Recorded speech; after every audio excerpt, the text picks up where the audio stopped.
I am a student recruitment advisor to the University of Calgary, and I brought along my wonderful colleague, Jackie. She's in the chat there. She's happy to answer all your questions as we go along as well. I can see all of you, so I hope you can see my screen. I am going to share my screen with you as we go along here.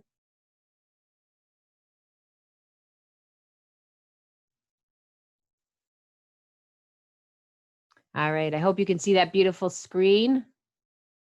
All right, so you can see this is the University of Calgary here, situated on a 526 acres of beautiful park-like campus, and what a beautiful fall day. The leaves are just starting to change there for us. I'm going to share some information today with you about how you can best support your student through this wonderful, exciting, nervous time that they're about to go through.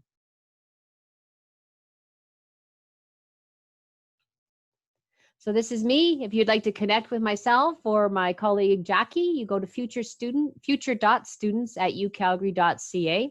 There are a number of different social media there if you'd like to follow us along as well and connect with us on those. I'd like to begin by respectfully acknowledging the traditional territories of the people of the Treaty 7 region in southern Alberta, which includes the Blackfoot Confederacy comprising the Siksika, Piikani, and Kainai First Nations, as well as the Tsuut'ina First Nation and the Stoney Nakoda, including the Chiniki, Bearspaw, and Wesley First Nations. The City of Calgary is also home to Métis Nation of Alberta Region 3. If you'd like to learn more about the University of Calgary's Indigenous strategies, I invite you to visit the Writing Symbols Lodge, and they have a booth in the exhibition hall as well today. So when you start thinking about how you're going to support your student through this exciting time, there's lots of things you're probably wondering about. What does the University of Calgary offer you? How can you support your student? What services do we have here? Well, I'd like to begin by telling you a little bit about some of the different services we offer, because I think as a parent, it's really important to know our children are safe and that they have lots of academic supports there so that their time with at the university is going to be a successful one.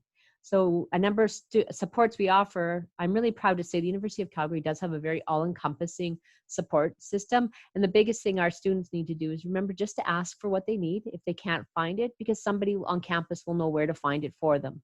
So you can see here that there are career services. So for your student, maybe they're going to get a part-time job for the first time, or they want to have a different summer job or whatever. They can get interview practice, resume support there. How do you fill out an application? There's a job board there. Maybe they're not sure what to do with their degree. How does that translate into employment as they're moving towards graduation? Maybe they're thinking, oh, I started in one area and now I'd like to change my major. So they can get all sorts of career advising services there, and they can do it one-on-one. It's a great service, and I really encourage our students to take advantage of that. You can take advantage from the beginning with us.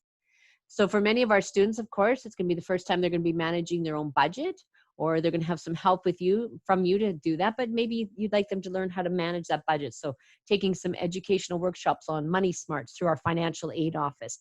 This is where they can, pardon me, where they can go to learn how to manage a budget, create a budget. Maybe if they're applying for any kind of funding, they would go to the financial aid office as well.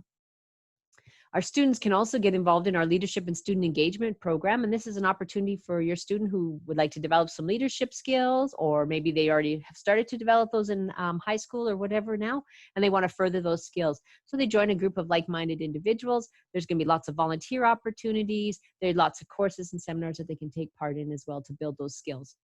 Our Student Success Center, I tend to spend a lot of time talking about our Student Success Center because I think it's really important for our students to access this service. And quite often we wait until after our first midterm or even our first semester of marks are finished. But this is a service students can access from the very beginning. When you come into the Student Success Center, you can get help with how do you take notes from, you're sitting in that lecture hall and the professor is talking. How do you take how do you take those notes so they're valuable and mean something to you at the end? How do you prepare for a multiple choice exam? What about that first short answer, long answer essay exam you're going to be writing? They can help you prepare for that. Maybe your student will be taking a statistics or a math class. They have peer-led study groups as well to give you additional support there. I always talk to students about if you're like Shannon and you talk in one giant long run-on sentence with hardly any commas or periods or anything like that, you might need some grammar help and some punctuation help. So you'd come there and you get some writing support. If you're writing, you could be writing one of 2 or 3 different types of papers depending on the classes you're in. You might have to write an APA style, MLA style, or even Chicago style, and you'd need maybe some assistance and support in how to reference that material and how to set up those formats of those papers. They also offer workshops on time management, organizing yourself. This year, as our students joined the campus, there was also a number of online sessions they offered in creating online learning and how to support how to become a great, an engaged online learner. So there's lots of things that they adapt and do as well. Students are encouraged, though, to take part in that, access that early rather than waiting when you need that. Our student wellness services, we offer counseling, medical services. We have a registered dietitian, and they also have your opportunities for like Mindful Wednesdays, but they also do things like stress and time relaxation workshops as well for our students. We also offer the pet therapy. They come onto campus during midterms and finals, and the dogs are there, so you can hear their stories. You can come and pat the dogs. Always a great way for our students to relax and engage as well. The Q centers are a safe and inviting space for our UCalgary LGBTQA+ community. And we also have the Writing Symbols Lodge, which is a friendly home away from home for our Indigenous students who they can take part in cultural events, advising, as well as elder visits, and much, much more. One that's not on here that I would also like to draw your attention to is the Student Accessibility Center. This is for our students who have IPPs from high school. So as you're moving towards the post-secondary, you'd like to still be able to access that. So after you get your offer from the University of Calgary and you accept your offer, you would reach out to the Accessibility Services Center. Typically, that's done in about May or June, and you reach out to them and you work with them around creating what you need in order to be successful as an academic learner with us. So maybe you need larger print, maybe you need quiet space, more time, maybe you need somebody to scribe your notes, whatever it might be. This is who you would reach out to for that. Campus safety, of course. This is a wonderful service that we offer at the University of Calgary. So if your student is coming onto campus early or staying late, they're maybe parking in the parking lot, or they're coming in by bus or train, and it's a little bit dark because we all know it gets dark in Calgary, and you'd like to have somebody to walk with them and keep them company as they do that, they would contact campus security for that, and they are available to meet you at the train station, meet you at the bus station, meet you at your parking lot, and they will walk with you to the building you would like on campus as well. The campus community hub, of course, we don't just want your student to be an academic person. We want them to focus on their academics, but we all know that there's much more to the university experience. It's about building your sense of community, building your connections there. So this is a wonderful place for students to study. They can come and relax. They can meet other students. They have game nights and stuff that go on there as well. There's lots of different opportunities for students to connect through the campus community hub. You can see there's trained peer support volunteers there. It's just a great way for students to meet other students and to get additional support. For your student, we also offer Faith and a Spirituality Center. So they have lots of different activities that go on there. You're invited to come in and relax. They host luncheons as well as other special events on site. They can connect with any kind of support you need as well. For our students, those students that are going to be living on campus at the University of Calgary, for your student who's joining us, if you're under the age of 21, you are guaranteed 2 years of residence if you apply by May 1st. You can see there, this is what a double room looks like. So it's got the 2 beds, the 2 desks, the 2 armoires, storage underneath your beds, as well as a mini fridge there. And we can match your student. If your student has a roommate they already know they would like to be a roommate with because they got their best friend or whatever, we can match them as long as both friends say each other. But also there's a quiz there that they can do, like a little sort of questionnaire they can fill out, so where they can provide some information about themselves. And we really do encourage our students to complete that questionnaire on their own. Sometimes as parents, there's information we'd like them to have a quiet, tidy roommate, somebody like that, but that may not necessarily be who they are as our child either. So we have to remember that. We're encouraging our student to complete those questions in their way. Your student will have the opportunity to take part in the All You Care to Eat meal plan as well when they join us on campus. So that is what they have there. Is All You Care to Eat meal plan is they can swipe their card coming in to eat 7 days a week there. So when they come in, if they're feeling really hungry, they can eat as much or as little as they would like. So they're not worrying about how much dollars are left on their card. It's all you care to eat. So if they're really hungry, they can eat 2 or 3 platefuls. If they're feeling not so hungry, they can eat a little bit lighter that day. We have challah, vegetarian, gluten-free menu options. Our diet, we have our executive chef there as well, and who works with dietary restrictions as well.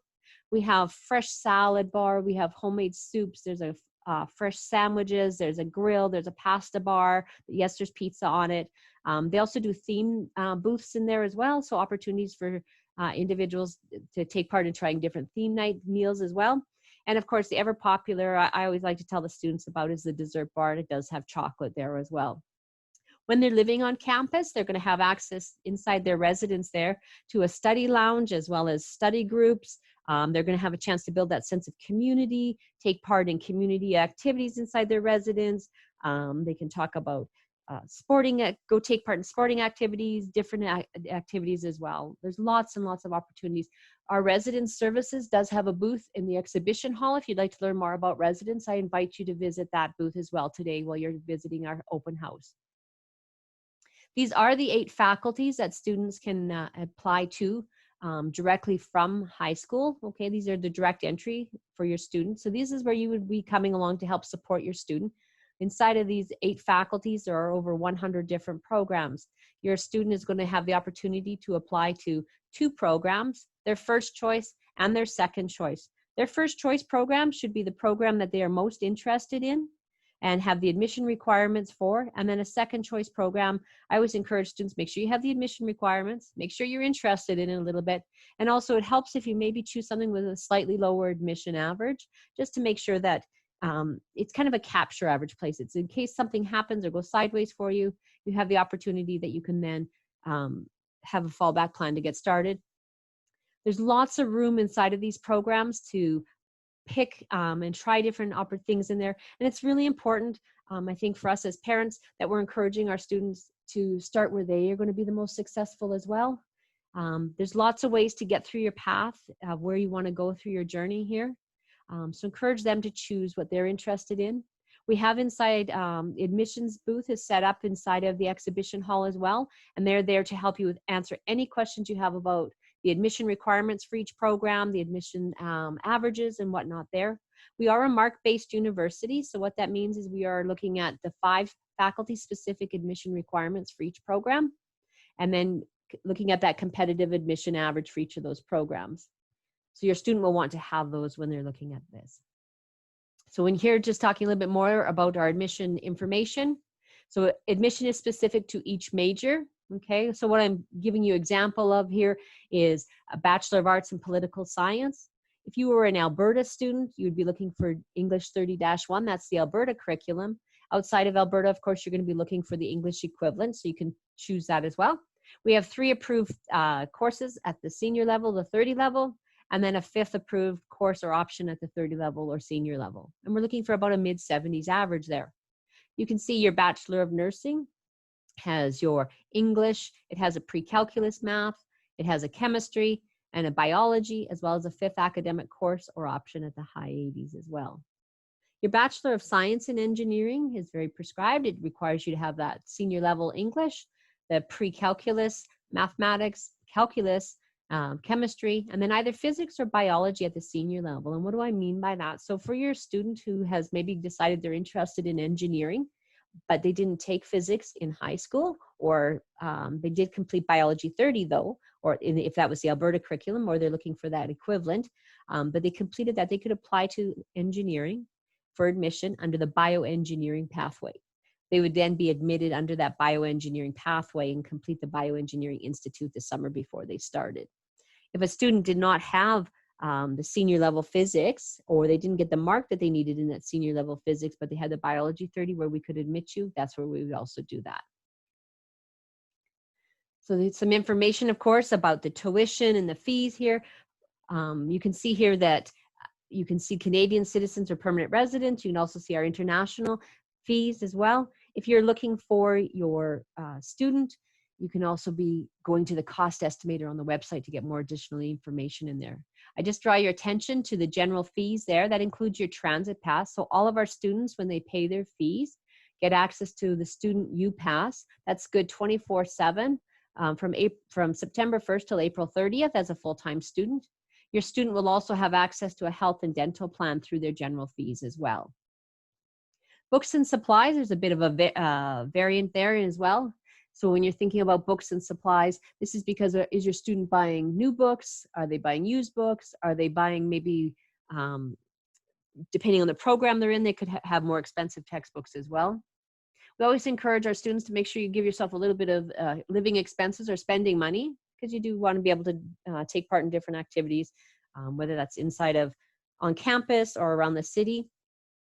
You can see the cost of a first-year double room, as well as the 7-day all-you-care-to-eat meal plan. If you went to a single room, that cost would change. For our students who are going to be commuter students, who are going to live at the hotel of mom and dad and commute in and around Calgary to the campus, you can also take part in a $2.50 swipe card for your meal plan if you would like. So this is designed for the students who maybe are going to be coming on campus. They're going to be here for like 8 or 10 hours a day. They have packed their peanut butter and jam sandwich early in the morning before they jumped on the train, and they ate it by 9 o'clock, and they're now there till 5 or 6. This would be a great way to take part in that. And it works the same way as a 7-day all-you-care-to-eat meal plan. You swipe your card as you come in, and you can have access to as much food as you would like as well. I just would like to remind all of our parents and guardians as well that your students are considered adults, for whether they're 16, 17, or 18. So you are considered adults for us as they apply to the University of Calgary. So it's really important as parents and as guardians that we are supporting our student through the application process as well as a journey through university. So you can do that best by being their champion, sitting beside them as they begin that application process. You can do that by, if they're feeling a little nervous about asking us questions on the phone, you could sit beside them, turn the phone onto speakerphone, write down the questions, point at the questions for them, and write down the answers that they're hearing from us. But we really do need to interact with your student because it is FOIP, and we have to work with them on that. So if you're phoning us and asking about your student's application, if you're asking us about are they attending classes and things like that, that's not information we can disclose to you under FOIP. So I ask you to encourage them to learn to advocate for themselves. And this is a great time to start helping them do that, is through this application process. We're really a very friendly group of people on campus, and we're willing to work with them so they don't have to worry about contacting us. There's lots of ways to start to build those skill set for themselves. Some important dates for you as well. So your student is now eligible to apply for fall 2021 in the undergraduate application. If they are, and you can see by going to the admission site and stuff like that, there's an admissions 101 workshop that will walk you through the whole admission step by step.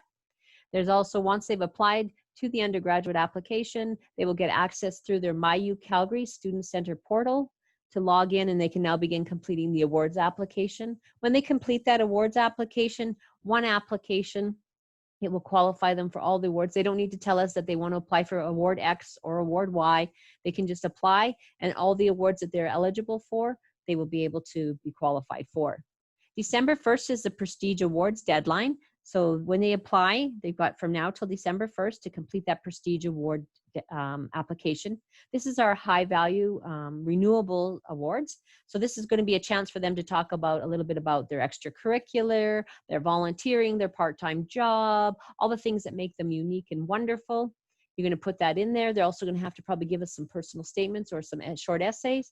And some of those Prestige Awards will also have an interview component as well if they're chosen in the final round there. December 1st is the deadline for the Prestige Awards deadline. March 1st is the deadline for high school awards. Okay, so this is, they have, what I always encourage students to do is apply to the University of Calgary, get access to the awards application, begin right away on your Prestige Awards, get that one submitted by December 1st. They will need some letters of reference as well, so encourage them not to wait until the end to do that. They'll want to get going at that sooner rather than later. And then after they've done that, maybe in December, January, February, start working on the high school awards application, because it's March 1st for its deadline. That's also the deadline to apply for admission. So you apply for admission from October 1st to March 1st for fall 2021.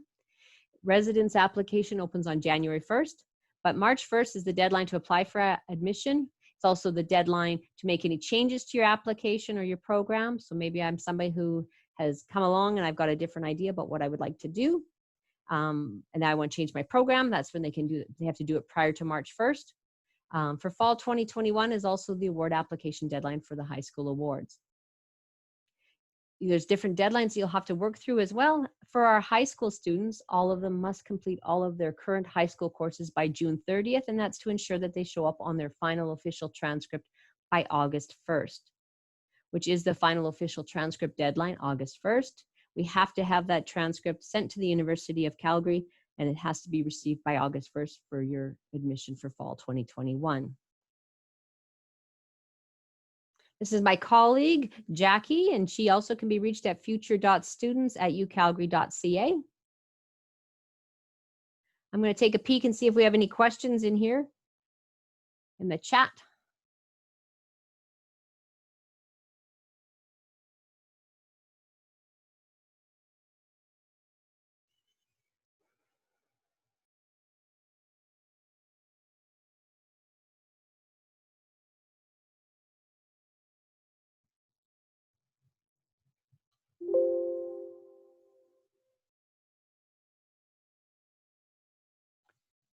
Oh, we're jumping around now. Now we're in trouble. Sorry about that.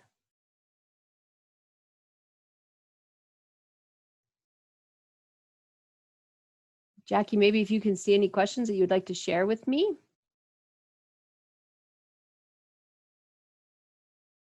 You can just turn on your mic there, Jackie.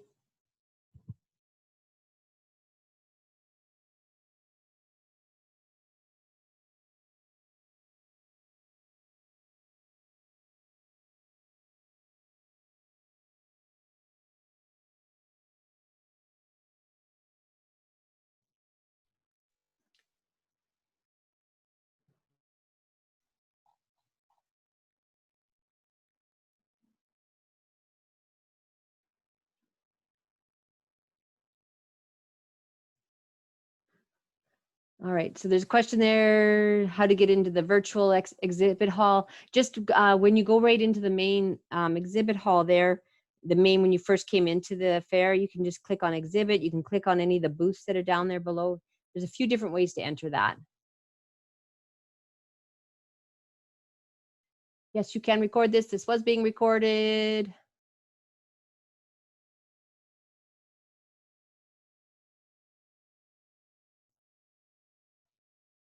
Seems like Jackie's keeping up really good here. She's keeping up with all the answers here.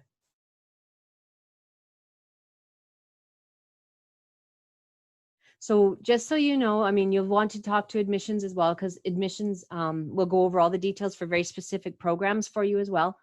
But all students must meet English language proficiency, and they do that in a few different ways. But English 30-1, that's the Alberta curriculum. All students must present English 30-1 Alberta curriculum or the equivalent as part of the admission requirements for all the programs. Your IELTS, your TOEFL, your English language proficiency tests, those are just part of meeting the English language proficiency.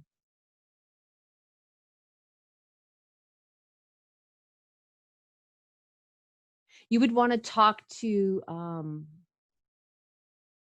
if you're looking you want to move to Calgary yourself, you could talk to resident services around rentals outside of the campus there as well. They probably have something set up there. Talk to resident services though. Talking a little bit more about pre-admissions. Okay, so when you're looking at the University of Calgary, we are a MARC-based university. We are using those 5 courses that are required for admission. I'm going to talk about it as if it's the Alberta curriculum, just for sake of ease, but it's specific to each of your program, to wherever you're coming from for your education. So when you apply to the University of Calgary now in the fall, for many of our students, they're only just now, of course, in their grade 12 year, they're just finishing off their education now. So they don't have any final marks right now in grade 12, but they have their grade 11 final marks, or whatever that would be equivalent to. So what we do is when they apply in October and November and December, which is that early round there, is we look at your final marks from your grade 11 year. Okay, we look at those final marks initially from there. If you're, and then we look at, as we get those grade 12 final marks, we're going to begin to use those. So if you're in a semestered education system, we look at those grade 12 marks as they come in.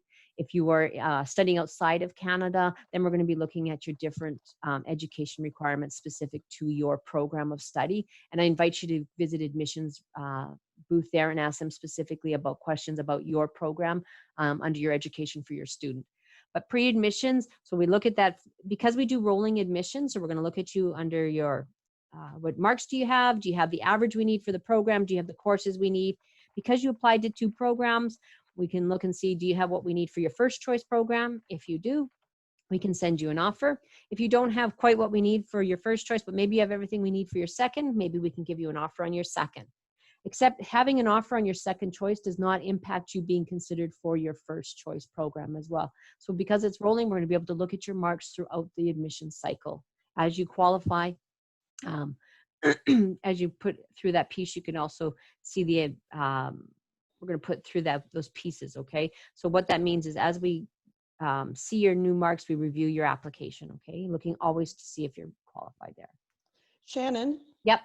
Can you explain about the swipe card? Because there was a question with regards to, can my child eat in the dining hall? Oh, okay. So yeah, let me explain that. So the way the card works is it's called an all you care to eat meal plan card when you're living in residence. If you're a commuter student, so you're going to live and you're going to eat, that would be your $2.50 swipe card.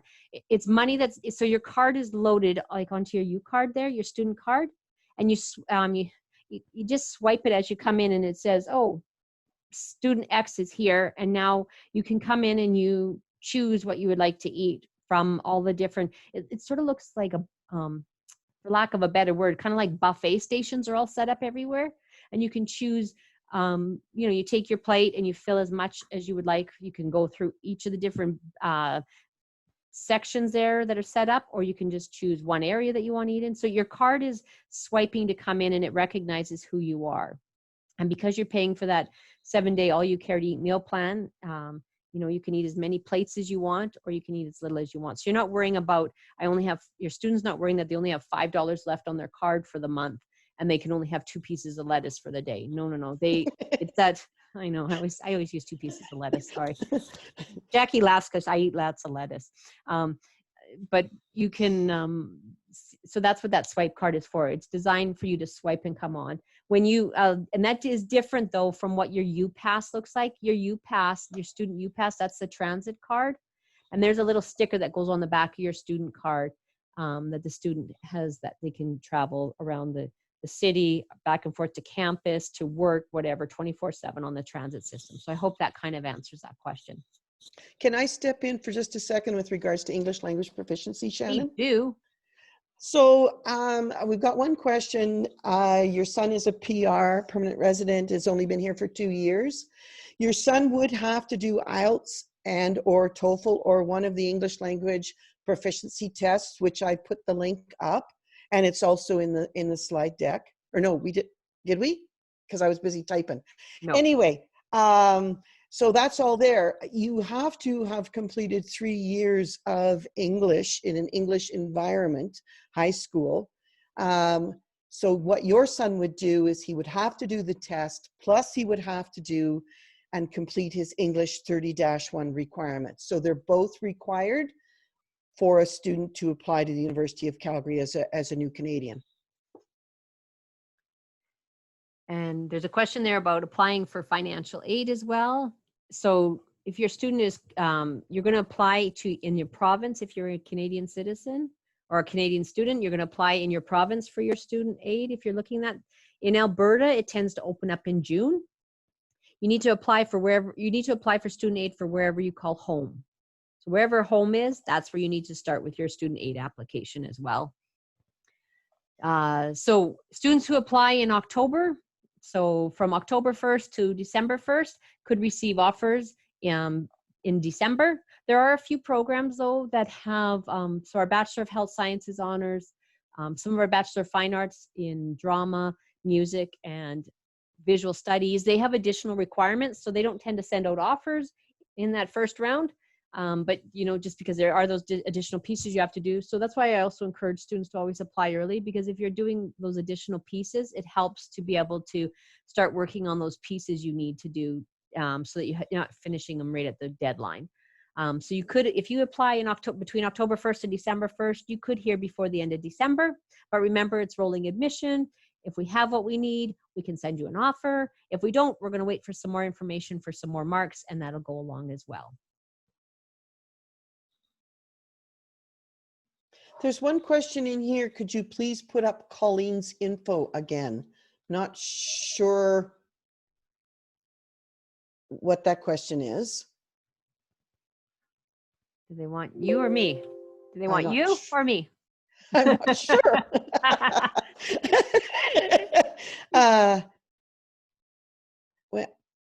Yes. So I'm not sure if Shannon answered this because we're both working kind of in together on this, but the letter of acceptance, applications close on March the 1st, and application or letters of offer will go out up until May the 1st, and that's when students have to accept. And so it's important for the student to be checking their student center portal, which is my UCalgary, and they log into that, and they have to be checking that regularly because there are deadlines and possible to-dos that they need to do. So for example, if they had to do an audition for dance, there would be a deadline on when they have to send in their video, or same thing for arts, whatever. So there's the to-do list in the student center is very important for the student to be checking on a regular basis. As Shannon said, it is important that the student looks after this because they are considered an adult, and we are responsible to make sure we respond to the student at all times. One thing you can do as you're encouraging your student to encourage them to write down all their usernames and passwords that they're using when they're applying to the university, and make sure that they're writing them down with the proper case sensitivity and everything like that. One thing I always encourage students to do as well is to use the mouse rather than the enter button on the computer, just because it's, and to slow down and just go very carefully when they're logging in and then doing any part of their application and things like that. The Student Center has all the information there. They'll find it in there. They'll show them their homepage, so it'll have their profile in there. It will show them the you can see the status. They can see their application. They can see their financials. So this will be if they receive awards, like if they receive money, they will see that those will be posted in there. Eventually, after they've signed up for their courses, they will also see that their tuition and fees are placed in there as well. There, you'll see the awards applications in there. There's eventually they'll get access to a schedule builder, which is where they'll build their classes in the spring, because they're going to build their own timetable. The biggest thing, encourage your students, have conversations with them, be aware that they're going to be excited at times, they're going to be nervous at times, they're going to want to be independent, they're going to be really needy and still need you. It's a real roller coaster. It goes up and down and sideways everywhere. Jackie and I may sound like we know what we're talking about. We both have put more than one child through post-secondary, so we kind of been on that side with you as well, and it's that exciting adventure that you go through as well. And Jackie probably can tell you some stories as well. Yes, texting works wonders, especially when your child is out of province. But before I go into that, I wanted to talk, there's one question, can you share insight on payment schedules? So when your student applies, there will be an admission cost. And then once your child has been given an offer, they will have to pay a $500 deposit by March 1st, right, Shannon? Correct. And then May 1st. May 1st. Right, May 1st, sorry, because you've accepted your offer. So that $500 has to be received by the university by May 1st. So because it's a bank transfer in a lot of cases, we always suggest that you do that 5 days or more before May 1st deadline, because it has to be received by the University of Calgary by May 1st. Then in September, your actual tuition will vary depending on which courses you have selected. So we consider 3 to 5 courses per term as a full-time student. For some programs, you have to take the maximum to be able to move forward. And we do suggest that in most of the faculties. And so in September, you will be required to pay the first term. So let's just use easy amounts here. If your tuition is $6,000, your tuition $3,000 would have to be paid September 1st or there around there. And in winter term, so January 1st is when your second amount will have to be paid for tuition. I hope that helps answer your question. With tuition, when it's due as well, just so you know, for your own peace of mind, is your student will have an opportunity to take, to actually attend some of their classes first, and then decide if they're staying with that classes or if they're dropping or adding any additional classes before they have to pay their tuition. So tuition tends to be towards the third week of September that it's due. Okay, another question with regard to international students need the grade sealed by the Ministry of Education. Yes, it does. For it to be considered an official transcript, it needs to come in from the Ministry of Education. For us to evaluate, we can use what's considered an unofficial one. And so that can be used, but there is the deadline for all of those to be received into admissions. Okay, I'm just going through, Shannon. No worries.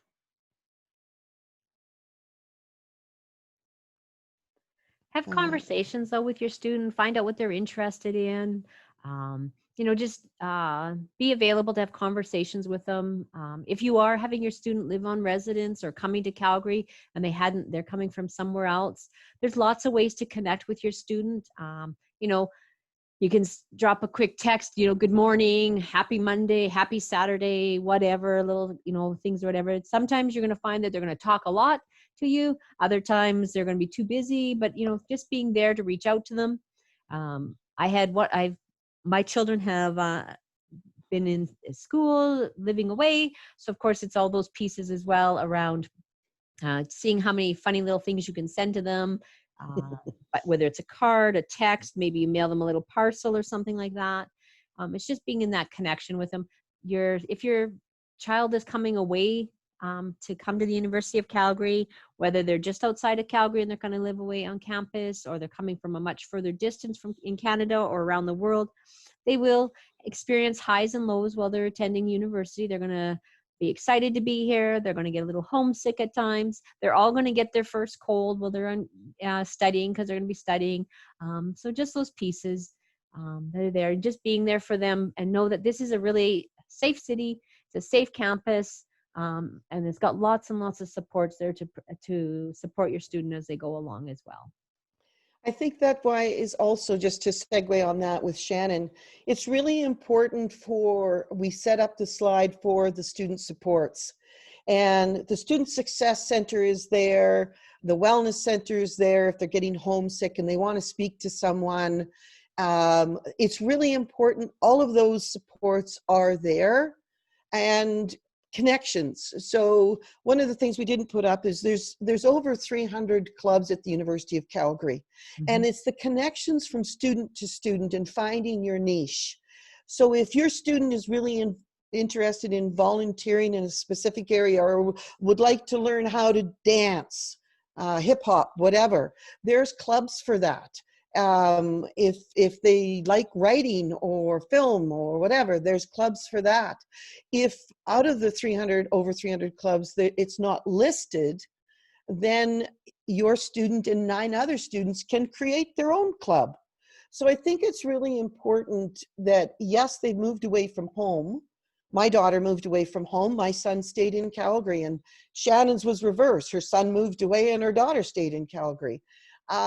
But it was those connections on campus to make the student feel comfortable. It's a big step from leaving high school of, say, 1,500 to 2,000 students to jump onto a campus with 27,000 students. So connecting, it's not all about just the studying. That is important. That's why they're there.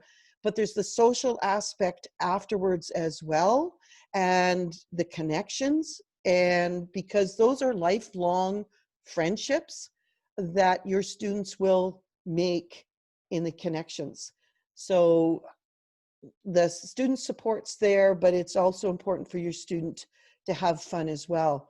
Harjeet, with regards to admissions, so I put it in earlier, but what you would do is you need to get into the exhibit hall by logging into the main event. And then from there, go through the main doors, and admission people are there to answer any of your questions. That's for all of you parents. If you've got specific admission questions, there are people in admissions there to answer any of your question. And they're really good. They're very good. So Kathy, with regards to finding out appropriate grade requirements for each program, I put up the admissions requirement link. That pulls up the estimated competitive average. So for example, we're just going to use engineering is mid-80s. So that's off the 5 subjects, which Shannon went into more detail earlier. And so you take the required courses. So if your child was going into political science and English 30-1 is the only requirement, and then they have to have 4 other courses. So I call them 3 cores and then an option. Could be used. We always look at the transcript of the student and select the 5 highest courses, English of course being one of them, because it is a requirement in all the faculties, excuse me. And then we look at the other 4 that will meet. And so, because we want to have your student come here, we want to support your student in coming here. So we look at all of the transcript under the Bachelor of Arts. And then, like I said, Shannon said, depending on which faculty, what program you're applying to, it might have specifics. So you might have to have physics. So we look at English and physics. You might have to have English and math 30-1. So whatever the required courses are, those are required, and then we fill in with the other options. Okay. Shannon, do you want to explain about changing your program choice? Okay, so our students, of course, they have an idea of what they'd like to start in. And remember, they're picking 2 programs.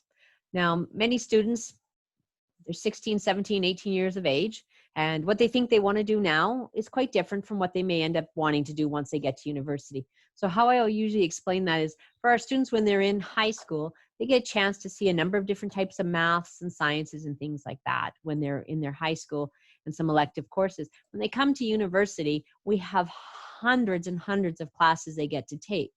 So they may be having an opportunity in their first year to take a course they've never even thought about before. For myself, I always use my own university experience at the University of Calgary. I took a course in Byzantium Empire. Who knew there was a course like that? I really enjoyed it, but there was actually people getting a major in that as well as their master's and their PhD in that. But I would never have known about something like that from high school. But I get into university and I've been accepted to my first or my second choice program. So let's talk about if I got into my first choice program. I got into my first choice program, the one I thought I most wanted from when I applied to the University of Calgary.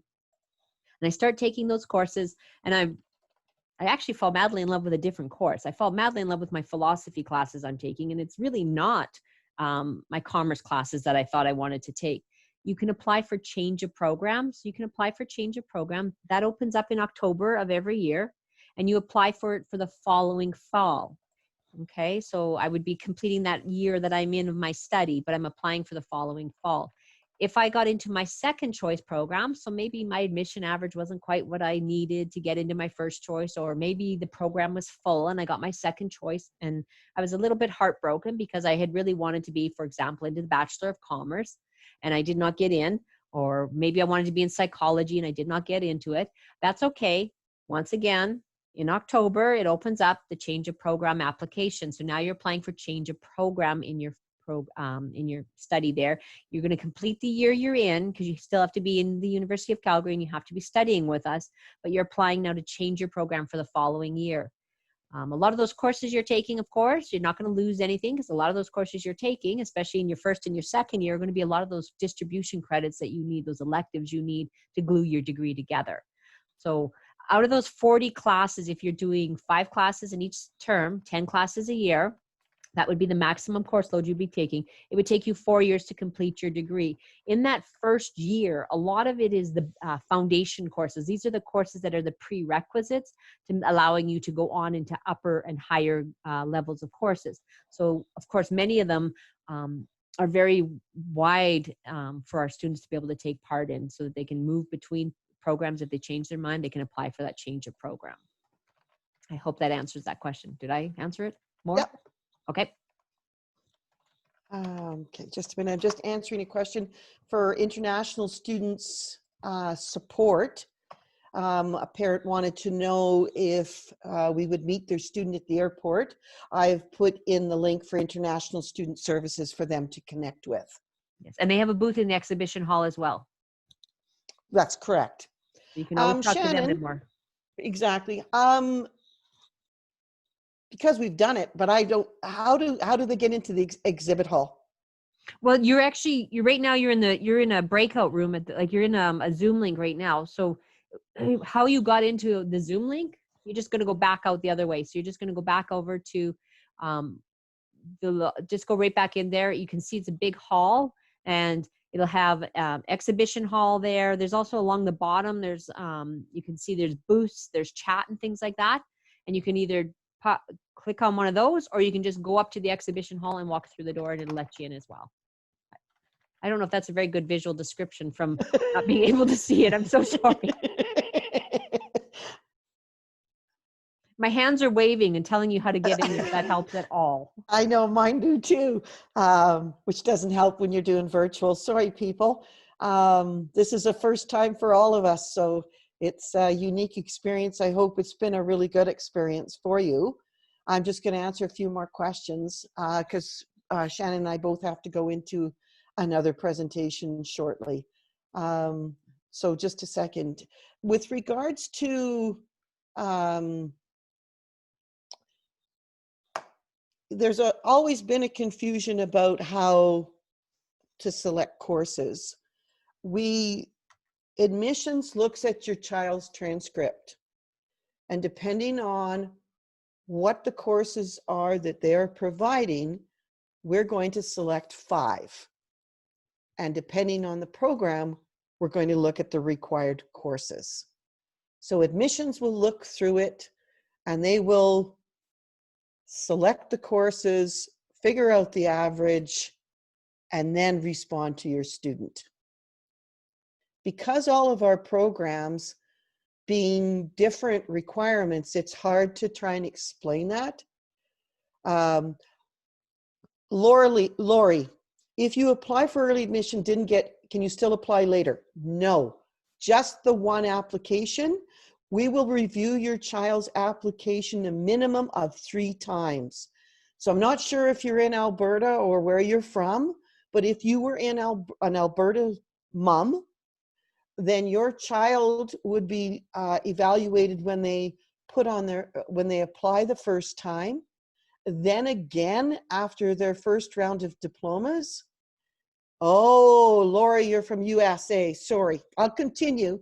Sorry about that. And then for Alberta students, again, after you finish the June diplomas. So, Lori, are you a semester system or year-round system?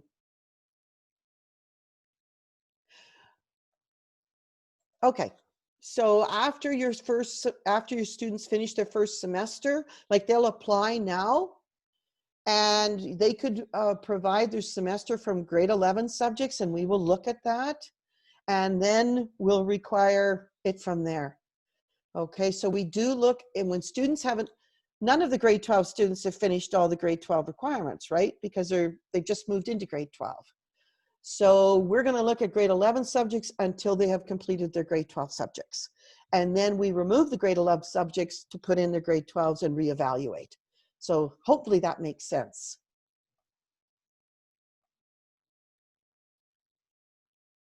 So you only make the one application. Do not do it again. All right. Okay, I'm going to stop sharing our screen here. If anybody has any additional questions, you can email, or you might find those answers by visiting specific booths, visiting admissions in there as well. This recording will be available later as well.